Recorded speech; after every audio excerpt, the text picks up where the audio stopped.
Hello students, today we are going to discuss the unit cell and space lattice from the chapter solid state in class 12. Students, this is a very important topic. So let's start with the topic here, unit cell.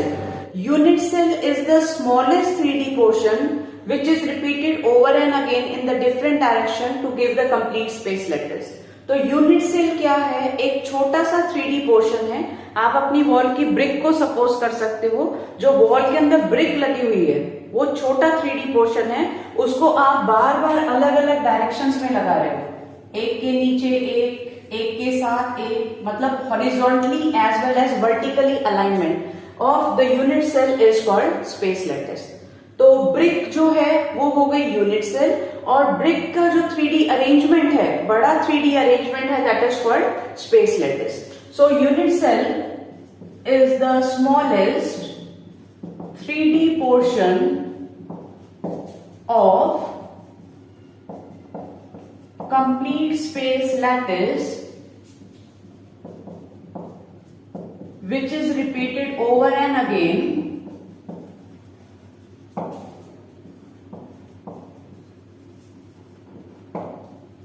in different directions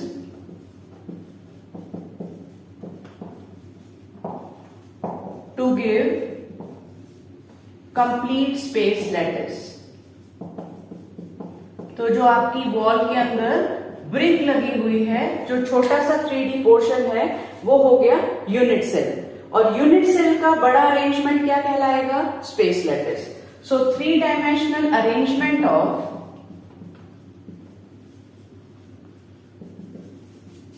unit cells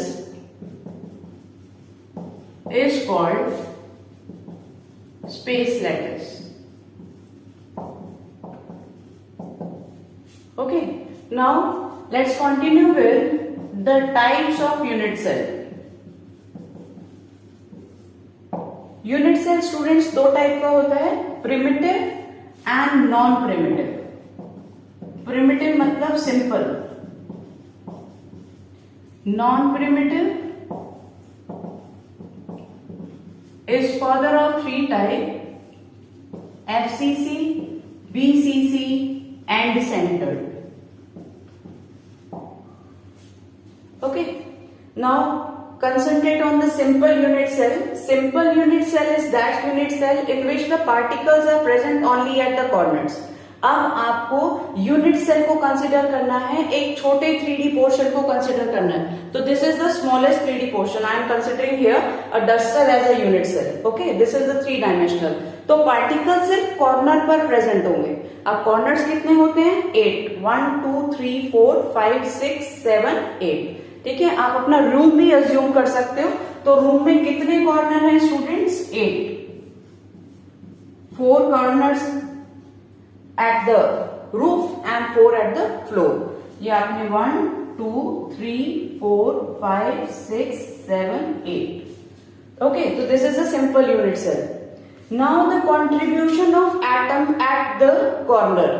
अगर आप इसी unit cell के यहाँ ऊपर unit cell बना दें, इधर side में यूनिट सेल बना दें, तो ये जो कॉर्नर पे एटम लगा हुआ है, ये जो कॉर्नर पे आपके पास ब्रिक है इस यूनिट सेल में, उसका इस यूनिट सेल में, जो ये हमारी मेन यूनिट सेल है, उसमें कितना कंट्रीब्यूशन आएगा? 1/8.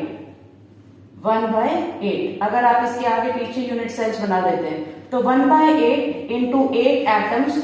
So the total number of atom in the simple unit cell is 1.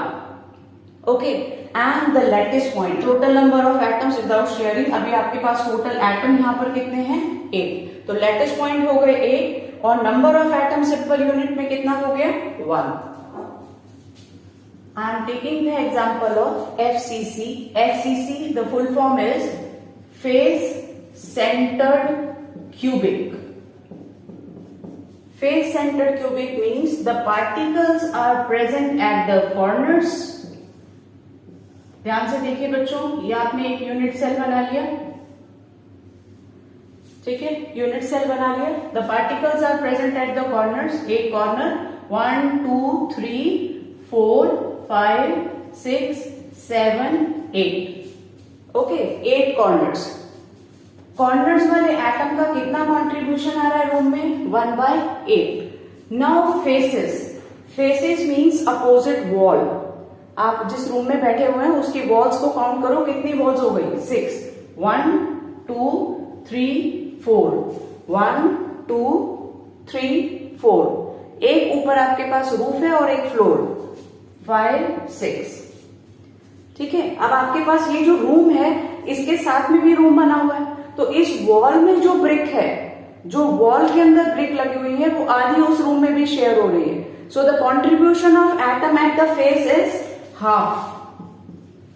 Students concentrate. कितनी वॉल्स है हमारे पास? 6 वॉल्स है और वॉल का कितना कॉन्ट्रीब्यूशन है? Half. So number of atoms in FCC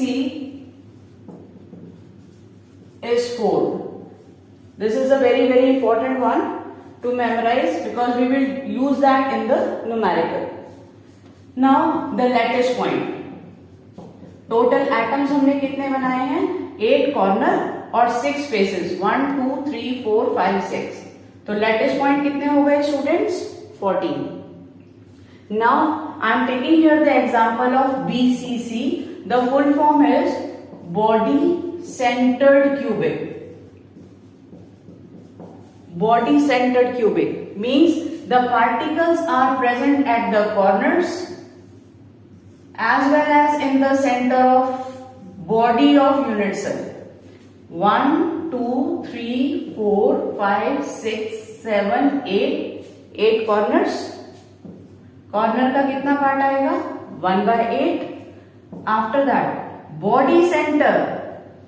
centre किसी भी चीज का एक ही होता है और सेंटर कभी किसी के साथ शेयर नहीं होगा. ठीक है. तो आपके पास बॉडी सेंटर का एटम कितना हो गया? 1. So number of atoms in BCC 2. Now lattice points 8 corner plus 1 body centre, that is 9.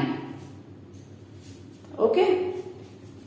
The next example we are taking here end-centered unit cell. End-centered means the particles are present at the corners. There are 8 corners again. The contribution of atom at the corner is 1/8. आपके पास 8 atoms corner के बना दिए और corner वाले atom का कितना contribution है? 1/8. And centred 2 opposite faces is called and. कोई भी 2 अपोजिट वॉल ले लो, आप ये वाली वॉल ले लो और एक उसकी अपोजिट वॉल ले लो अपने रूम की, तो मैंने एंड्स कितने लिए? 2. वॉल है तो कंट्रीब्यूशन कितना रहेगा? Half. So number of atoms again 2. Lattice point means total number of atoms 8 corner plus 2, that is 10. I am taking the edges of unit cell. Edges का मतलब है बच्चों लाइंस. कितनी आपके पास रूम के अंदर कितनी एजेस हैं? एजेस मीन्स ये वाली लाइन जो ज्वाइन करती है. अगर आप रूम को देखें अपने जहां पर आप बैठे हुए हैं, 4 लाइंस ऊपर हैं, 4 लाइंस नीचे हैं और 4 इन वॉल्स को कनेक्ट कर रही है. ठीक है. 1 2 3 4. ये आपके पास 4 लाइंस ऊपर बनी हुई है. 1 2 3 4 और 4 ये सेंटर में है जो इनको ज्वाइन कर रही है. तो जो एजेस है वो कितनी हो गई total? 12. 4 at the top, 4 at the bottom और 4 ये सेंटर में ऐसे लगी हुई है. तो एजेस हमारे पास कितनी हो गई? 12. अब एज कितने फेसेस को टच कर रही है? ये वाली लाइंस कितने फेसेस को टच कर रही है? 1 2 3 4. तो एक एज कंट्रीब्यूशन कितना हो गया? 1/4. So the number of atoms at the edges is equal to 3. तो इससे रिलेटेड अब आपके पास क्वेश्चन कैसे आते हैं? Now I am taking here the example. 2 atoms X and Y are present at the corners. y are present at the corners and x in the center of faces of unit cell. दो element है हमारे पास, दो atoms हैं x और y. y present है corner पे और x present है in the centre of faces of unit cell. So derive the formula of compound. आप बताइए कि उस कंपाउंड का फॉर्मूला क्या निकलेगा. तो हमने इसको रेशो की तरह ले लिया, x और y are present at the corners. Corners हमारे पास कितने थे? 8. कॉर्नर पर जो एटम है उसका कंट्रीब्यूशन कितना था? 1/8. Faces, x is sent in the centre of faces. तो फेसेस हमारे पास कितने थे स्टूडेंट? 6. फेसेस का कितना पार्ट आएगा? हाफ. तो ये हमारे पास रेशो आ गई 3:1. तो इट मीन्स फॉर्मूला क्या आ गया? x3y. Now look at the next example here. An ionic compound made up of two elements A and B and they are making a FCC arrangement. आपके पास दो element है A और B, दोनों मिलके FCC arrangement बना रहे हैं in which A are present at the corners. Students, A atom कहाँ पर है? Corners पर, and B are at the center of faces. If one of the atom is missing at the corner, अगर आपने जो आपके पास कॉर्नर्स कितने होते हैं? 8 कॉर्नर्स. 8 कॉर्नर्स में से वो कह रहा है कि आपने एक एटम को कॉर्नर से रिमूव कर दिया, हटा दिया. तो अब आप बताइए कि कंपाउंड का फॉर्मूला क्या बनेगा. तो आपने यहां पर फिर से रेशो बना ली, A:B. कॉर्नर कितने हैं स्टूडेंट्स? 8. 8 का कॉन्ट्रीब्यूशन कितना होता है? 1/8. ऐसे हम लिख रहे थे. अब उसने कहा है एक एटम की जगह कितने एटम्स हो गए हमारे पास? 7, क्योंकि उसने कहा है एक एटम मिसिंग है. तो आप उसमें से एक एटम को कम कर दो. कॉर्नर पे एटम्स कितने हो गए? 7. आपके पास B R present at the face centre. तो फेसेस कितने पढ़ाए हैं आपको? 6. फेसेस का कंट्रीब्यूशन कितना होता है? हाफ. तो आपके पास यहाँ पर रेशो कितनी आ गई? A 7/8, B3. अब आप इसको क्रॉस मल्टीप्लाई कर दो तो आपके पास हो जाएगा A7 B24, 8 3 24. So this is the formula of compound.